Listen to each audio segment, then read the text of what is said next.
Hello everyone, welcome back to another video from Shomu's Biology. And in today's lecture, we are going to talk about NGS, also known as the next generation sequencing. I'll tell you what next generation sequencing is, because in this series of lectures, we are discussing about different kinds of DNA sequencing technologies. And we have talked about the Sanger sequencing, we have talked about individualistic sequencing like Sanger sequencing, which was older generation of sequencing. The next generation of sequencings are much fast and can analyze millions of the DNA at the single run parallelly, which is known as massive parallel sequencing. So when we say massive parallel sequencing or high throughput nature of sequencing, these are all a part of next generation sequencing. We have talked about one kind of next generation sequencing earlier, that is Illumina sequencing. The video is already there in my channel. You can also watch the individualistic model of next generation sequencing like Illumina method of sequencing, like ion torrent mode of sequencing, right? So these are some workflows of next generation sequencing. But we will now give you an overview of next generation sequencing so that you are well equipped to understand and to explain anyone about the next generation sequencing. The very first question that should come in, what is the next generation sequencing or NGS?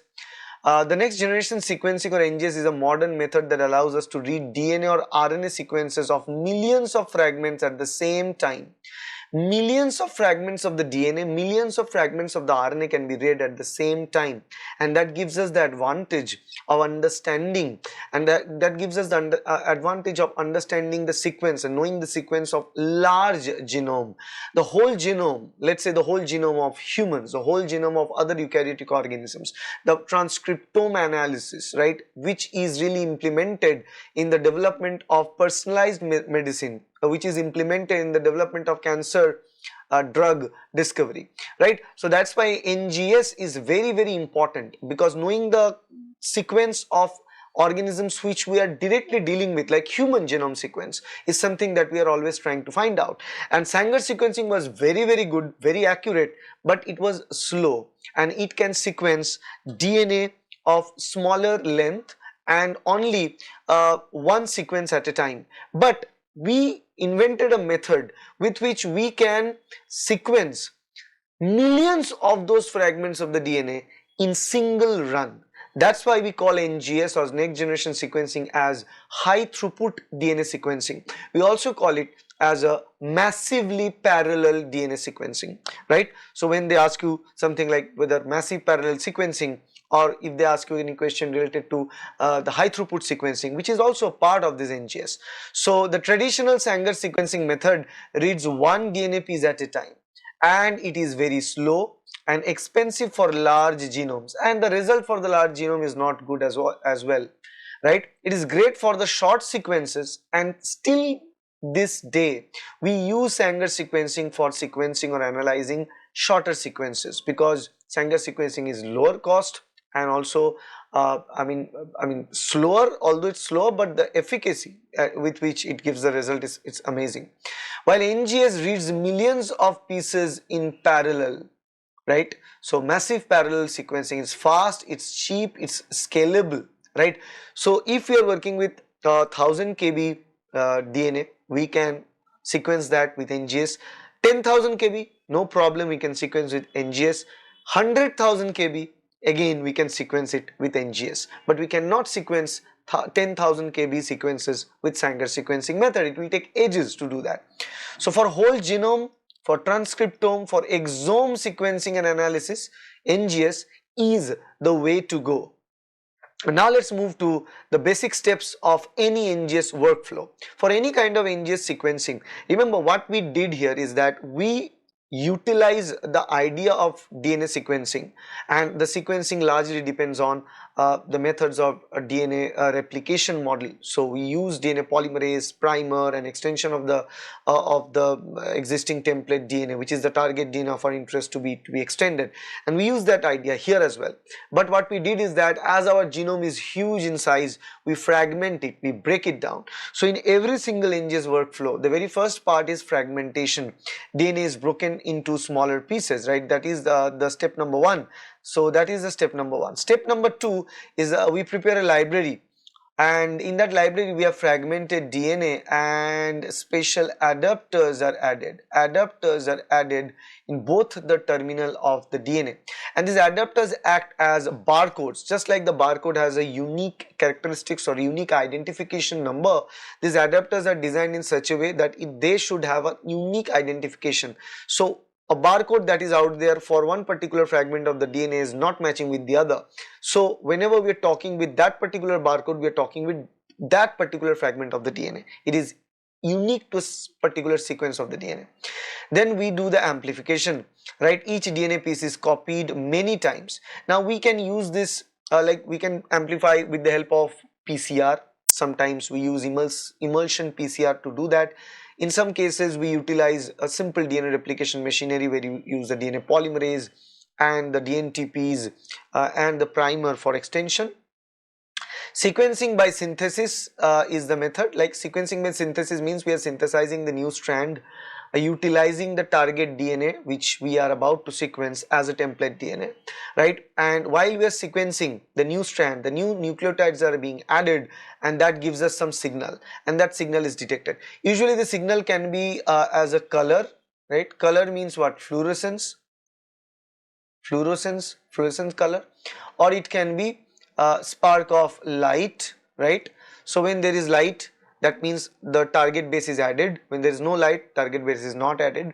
If we get color, let's say we are getting different colors for different bases. For A we get let's say green, right? For G we get a red. So like that for different bases we have different colors enlisted, and we can also get that. So that's another possibility, right? And finally the data analysis. Computer assembles the sequence and aligns them. Because we have multiple fragments, we need to align them in order to find out the regions which are superimposing, and based on the superimposing regions we can find out the actual over length, the complete length of the DNA that we started to work on, right? And that's the basic overview of any kind of NGS model that we use. Now there are multiple models that we use for NGS or next generation sequencing, but in all the models the basic workflow remains the same. We have the larger DNA, we fragment it into smaller parts, then we make a library of it, add the adapter as a barcode, then we amplify, and after amplification we find out the signal, we gather the signal, record it, and analyze the data, and finally reassemble them to get the complete length of the DNA. That's all that we need to do. That's what we do here in the basic workflow of NGS. Now what are the main methods of NGS, and what are the different workflow models that we have for NGS? And here we are discussing about 4 separate models. So model number 1, the widely used one, is Illumina sequencing. This is actually known as sequencing by synthesis. So basically we are trying to synthesize a new strand of the DNA. While synthesizing new strand of the DNA, the fluorescently labeled individual NTPs are added, and when we add them, the new NTPs, that gives a color. So let's say A gives a green color, G gives a red color, C gives a yellow color, T gives a blue color. So based on the different color code, we are going to find that in the well, in the plate where we have small wells. Inside the wells these reactions are done, right? So from these different wells we have different colors, and we take a photo after each round of the addition of the base. We take a photo, the computer takes a photo. So they have millions and millions of this photo and images after adding individual bases. So with that information we reconstruct the map. Second is the ion torrent sequencing. It is semiconductor based sequencing. We are going to talk about what is ion torrent a little bit here in this video. Now if you want to know in detail about Illumina sequencing and ion torrent sequencing, the individual video on both this sequencing method in details are available in this channel. You can watch that in this series itself, in this playlist itself. Next is the nanopore sequencing. It is also by Oxford, so Oxford Nanopore, known as Oxford Nanopore sequencing. Here we use completely different strategy where we use a protein nanopore, and with the help of which we try to transfer single strand DNA through it and we sequence it. So there is another process of nanopore. The detailed video will come soon in this channel. And the next one is the less used here, PacBio Smart sequencing, or we call it PacBio SMRT sequencing. SMRT full form, single molecule real-time sequencing. Now this PacBio SMRT resembles quite a lot like Illumina. In Illumina also we use fluorescent dye for marking individual bases for sequencing. In PacBio also it's color coded sequencing for individual base. But for PacBio the uniqueness is that it works by sequencing individual or single DNA molecule at a time. While in Illumina, we are not working with single DNA molecule, it's parallel sequencing that we are doing it, okay. As the PacBio is using single molecule sequencing, the read length, means the length of the DNA can be sequenced at single go, is little higher, it's much higher in PacBio compared to Illumina. For Illumina it is 150 to 300 base pairs, but for PacBio it's more than 1000 base pairs all the time. It's better than 4000, 5000 base pairs, like 2 kb, 3 kb, 4 kb sequences, okay. That's the difference. So now we are going to talk about all these 4 different types of NGS methods that we have, like Illumina sequencing at the beginning. So what we do in Illumina is that most widely used sequencing in NGS method, DNA is attached to a flow cell. Flow cell is a fixture or a solid surface generally made with the glass, and in that glass there are wells. In the wells there are adapter molecules attached, and the DNA has a sequence complementary to the adapter, so DNA gets attached to the adapter, DNA gets bent. Now that is a unique feature about Illumina sequencing, is that when we have flow cells, this is, let's say, an adapter, and let's say this is an adapter, and if I change the color, I'll be able to show you. So let's say here comes the DNA interacting to the adapter, the DNA gets bent between the two, and then the new strands start to be synthesized, and let's say the new strand is this purple one, and the new strands will be synthesizing from here like this. And as it will be synthesizing, the detection is done based on the color code of the bases.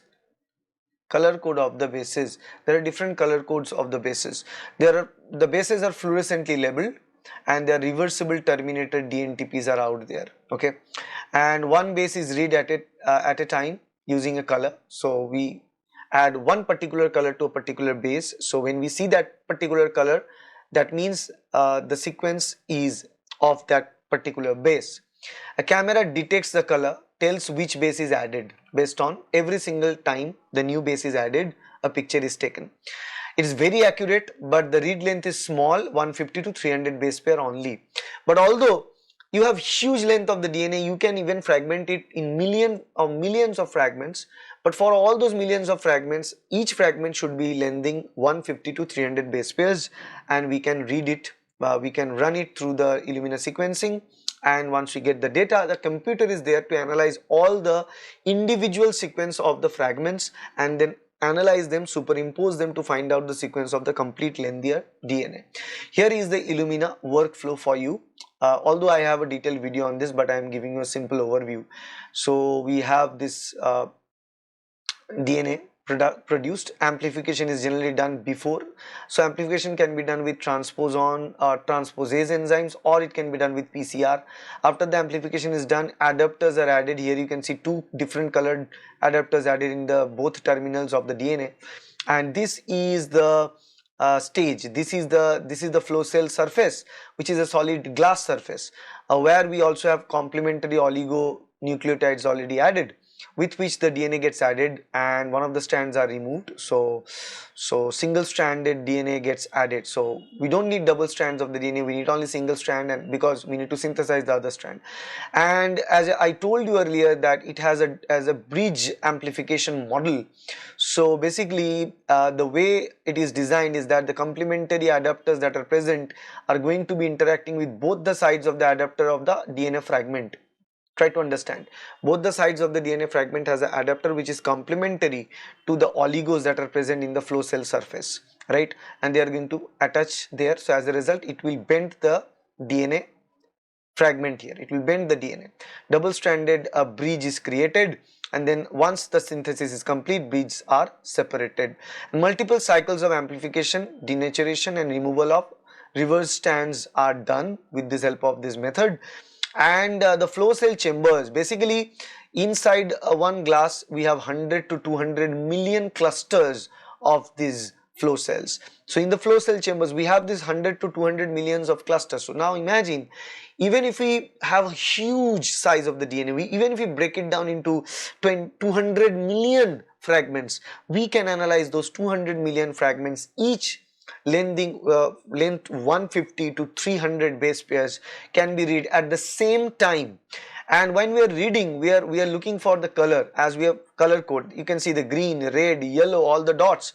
So it corresponds to individual bases: green to a base, yellow to a base, red to another base. So based on that, the computer analyzes the data. After every single round of addition of the base, it takes a photo, and based on this analysis of the photo, it gets a clear picture, and that's how we get the picture of the sequence. That's Illumina sequencing for you.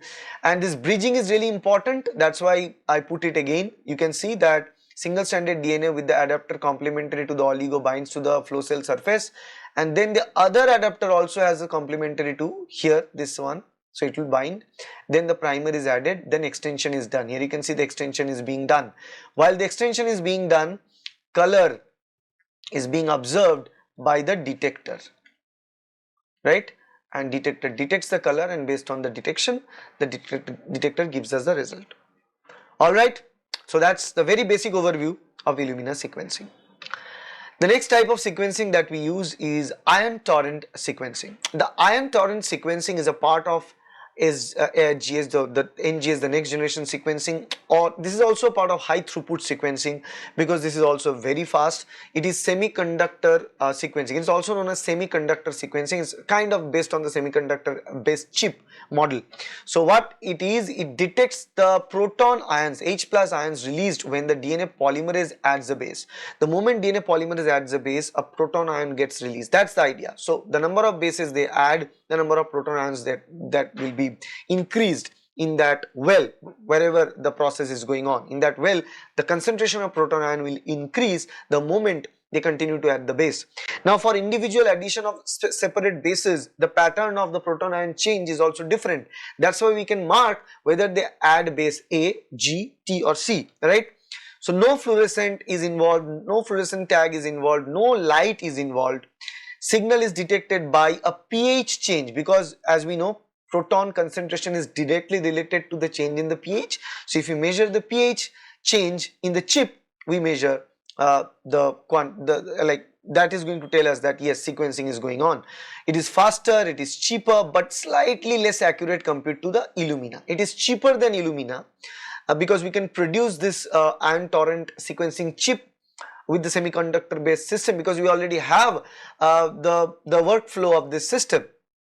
That's why we utilize that, and we made it cheaper, it faster, but less reliable, less accurate compared to Illumina. So we will see how exactly we sequence the DNA with the help of the ion torrent sequencing now.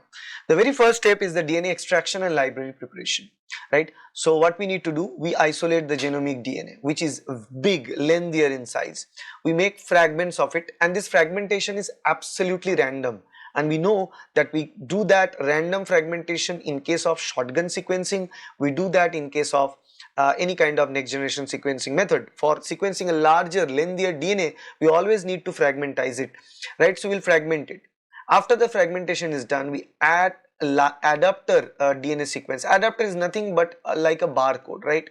What is a barcode? When you read a barcode, it gives a signal, unique signal to one particular product. So here individual fragments of the DNA are targeted as an individual signal, right? So that when after the sequencing is done, when we compile the data in the computer can mark which fragment responds to which adapter. So that's why the adapter tagging is important. It's just like a barcode for identification. So adapter tagging is done, and then we start to sequence, right? We start to make more and more copies of the new strand, and the more and more new strands that we are making more strands, so more DNA are being built here, and we build a sequence library, in this case called sequencing library. So once the sequencing library is done, which can be, we make multiple copies of the DNA in vitro DNA replication, or PCR based technology we can use, or you can use transposase to make multiple copies of the DNA. Then what we do here in this case of ion torrent sequencing, we particularly follow PCR based amplification model, and we do the emulsion PCR. So basically we have beads. The beads have some interactive molecules sticking out of the beads. Basically those are, so you can see these are the beads. So beads have something sticking out, right? So these sticking out molecules, these are oligos, which has sequence complementarity to the adapters of our target DNA fragments, so that the adapters of the target DNA fragment binds to this oligos that are coming out of the beads, and the beads and the oligos altogether along with the fragments of the DNA are emulsified in oil, and we run the PCR, polymerase chain reaction.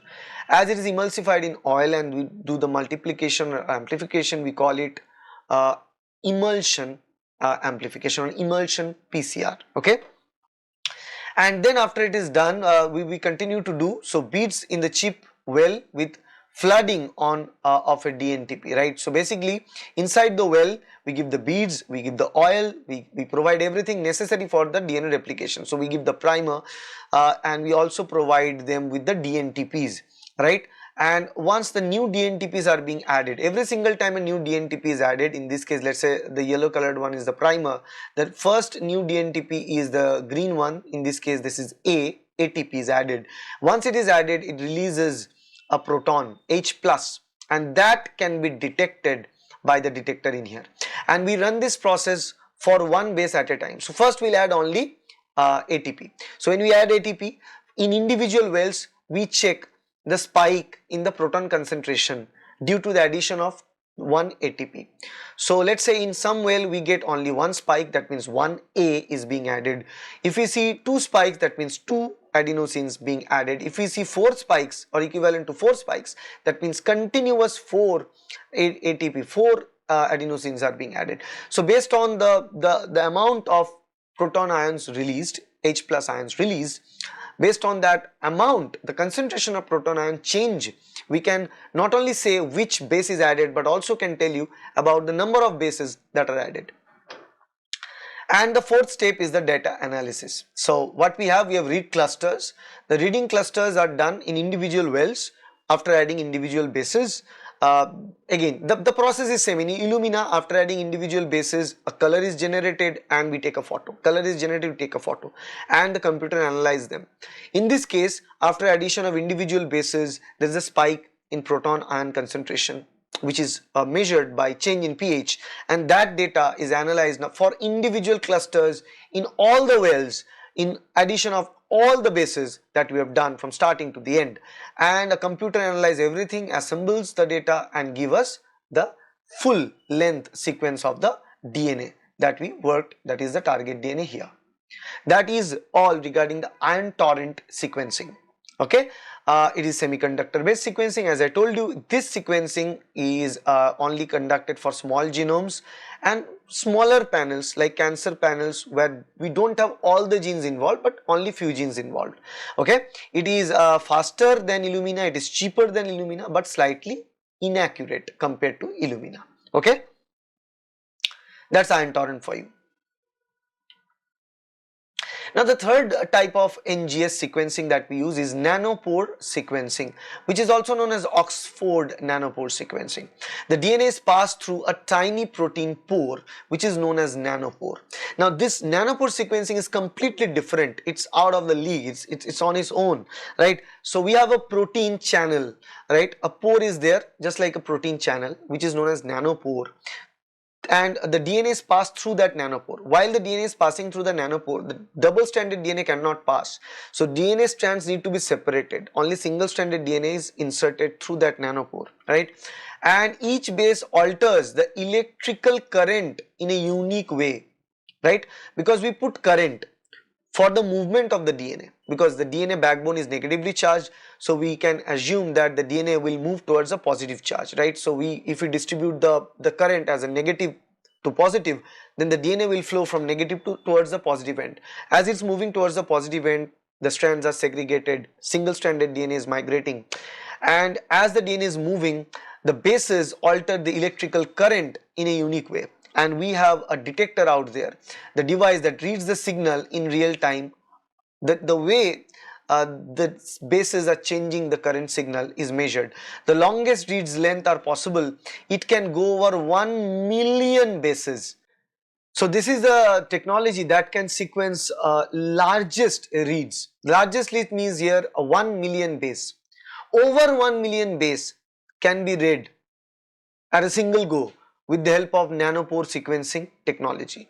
That is the advantage of nanopore here compared to the other Illumina and ion torrent sequencing. Slightly lower accuracy, but improvement is going on very fast to make it better over time. It is used for whole genome sequencing because the whole genome size is much bigger. So we need to read lengthier form of the DNA. For structural variations and also for pathogen detection, we use nanopore sequencing or Oxford nanopore sequencing. Here you can see one illustration of the process.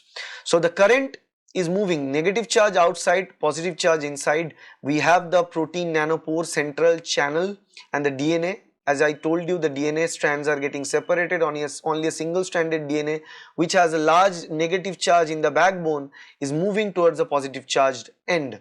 And as it is moving in this current, these bases that are present here are going to alter the current here inside of the membrane, because inside we have positively charged ions here or positive charge in terms of the current, but the bases, the more bases coming in, it's going to change the positive charge towards the negative value because it will be neutralizing the charge that is out there.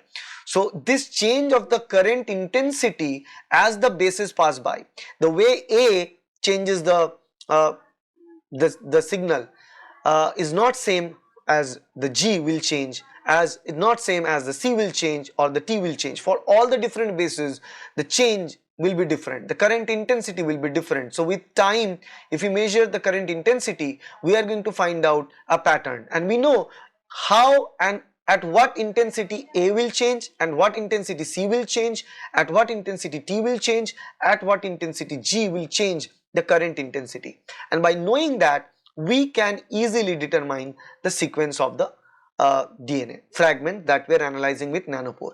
And in this case, we don't need to break it apart because it's a continuous process. Through the pore, the single stranded DNA continue to migrate until or unless if there is any mechanical shearing, then fragments of the DNA can be lost, but that's a negative side. Without that, stretch of a lengthier DNA can be transferred through the nanopore. Okay, that can be done in this case of nanopore sequencing. That's nanopore sequencing for you. The best uniqueness here is it can go over 1 million bases as a read. And the fourth type of NGS model that we use is a PacBio SMRT sequencing smart, or you can call it PacBio SMRT single molecule real-time sequencing. This is similar to Illumina, but because similar in terms, in this PacBio Smart also we are detecting addition of base by change of color, by fluorescent dye colors. But in this case we are running the test for individual single molecule of DNA. That is the beauty. Each DNA molecule is sequenced individually in a tiny well. Fluorescent signal is detected in a real time as bases are being added. Very long reads are possible, 10,000 to 1 lakh bases can be done. So basically we use this PacBio Smart sequencing for repetitive DNA sequencing where we have multiple repetitions. In Illumina sequencing there was a drawback that when we have repetitive sequence, let's say there are stretch of 20A or stretch of 20C, in that case Illumina is not capable of giving us, let's say 20C data of Illumina and stretch of 18 or say stretch of 12 stretch of C's in Illumina sequencing will not give us much of a difference. So it becomes very difficult for us to analyze and tell whether there was 12 C's in a stretch or whether there is 20 C in a stretch. But with the help of the smart sequencing, we can detect it because we are sequencing one DNA molecule at a time. So we can sequence that. We can understand the stretch of repetitive DNA. So for repetitive DNA sequencing, we use PacBio Smart sequencing technology. Used for genome assembly, epigenetics and full length RNA sequencing, right? So what is the procedure? Here we have some image.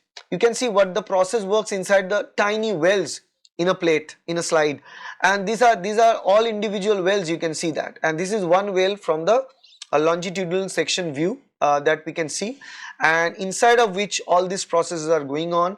right? And emission of what? Emission of fluorescence is measured. So here, if you go inside of this well, what is going on? Here we provided them with a primer, with a template DNA. We provide them with DNA polymerase, and the bases are out there, and bases are dyed and tagged with different dye, different colored dye, yellow, green, and red and blue. So based on that, whenever if let's say here C comes with yellow, so if there is yellow color, that means the pulse for the C. So CTP is added. So when there is a pulse of red, that means in this case GTP is added. If there is a pulse of green, TTP is added. If there is a pulse of blue, ATP is added. So based on the pulse that we see, for example, here we see pulse of A, that means A is added. So that means A sequence is out there. When we see pulse of C, that means C sequence is out there. So we do the same process. The process continues by adding one base at a time. So we do that, we add the bases and we allow the base to be integrated to the newly synthesizing strand, and whatever color it emits, can be captured by the fluorescence detector, and once it detects, that particular pulse is detected and that is conveyed. So this is the overall PacBio smart sequencing or single molecule real-time sequencing analysis, and that concludes our understanding of the next generation sequencing. You know, the purpose of next generation sequencing is to sequence large genomes in a less time and with a cheaper budget, and we have achieved that. With Illumina we have achieved. Even with Iron Torrent, the price is even lesser, right? But if you consider the price to the accuracy rate, then obviously the higher accuracy rate is for Illumina. So that's why Illumina is widely used. But if somebody is working with a lesser price, then go with Iron Torrent, the semiconductor chip based sequencing. PacBio Smart is not that widely used, and it is only used in cases of genome assemblies and in small cases of epigenetic studies and the RNA studies. So here is a summary table to sum up everything that we taught in this particular lecture. So we have the key feature, read length and applications. Illumina, the key feature sequencing by synthesis model is used. The read length is the lowest, 150 to 300 base pair. Application, whole genome sequencing, whole transcriptome sequencing, RNA sequencing, panel sequencing, everything can be done within Illumina. Iron Torrent, which is semiconductor chip based sequencing. Key feature, the detector detects the pH change, okay, not the fluorescence, not the light. Read length is little bigger than Illumina, 200 to 400 base pairs. It is cheaper compared to Illumina, faster compared to Illumina, but it has problems like reliability. It is not as accurate as Illumina. Targeted panels like cancer panels or microbial genome sequencing can be done with Iron Torrent sequencing. Then we have Nanopore. Real-time current is sensed. Nanopore is completely different technology, and in this case it is only the detection of the current, spike of the current or change in the current signal intensity. And the read length is much large, 5000 to even 1 lakh plus bases can be synthesized in a single read. So read size is much long read genome, and rapid diagnostics are the places where nanopore sequencings are used. PacBio Smart, fluorescent based real-time sequencing, very similar to Illumina, but the difference is that PacBio also has 10,000 to 1 lakh plus base read size, and the genome assembly and isoform detection is the application of PacBio Smart NGS sequencing mode, right? So for a general overall mode, we go with Illumina, right? You can go with Iron Torrent if your budget is steep, and for sequencing of long read genome, you go with Nanopore. For detection, rapid detection of diseases, personalized medicine also, where the time frame for you to do the research is less, go with Nanopore sequencing. So that's the conclusion on the complete idea of the next generation sequencing, also known as NGS. All are high throughput, and these are, most of them are massively parallel sequencing mode. Okay, so that's all on this particular lecture. If you like this, please hit the like button and also share this video with your friends and colleagues. Subscribe to this channel to get more videos like that in future. And also one more thing, in this series of lectures we provided you with the different detailed understanding of all the different DNA sequencing. So watch this whole playlist on different DNA sequencing techniques, and you'll realize and understand why we use it when we use it. We call it next generation because the earlier generation, the old generation sequencing was the Sanger sequencing, and any sequencing after that, the modern one, are next generation sequencing.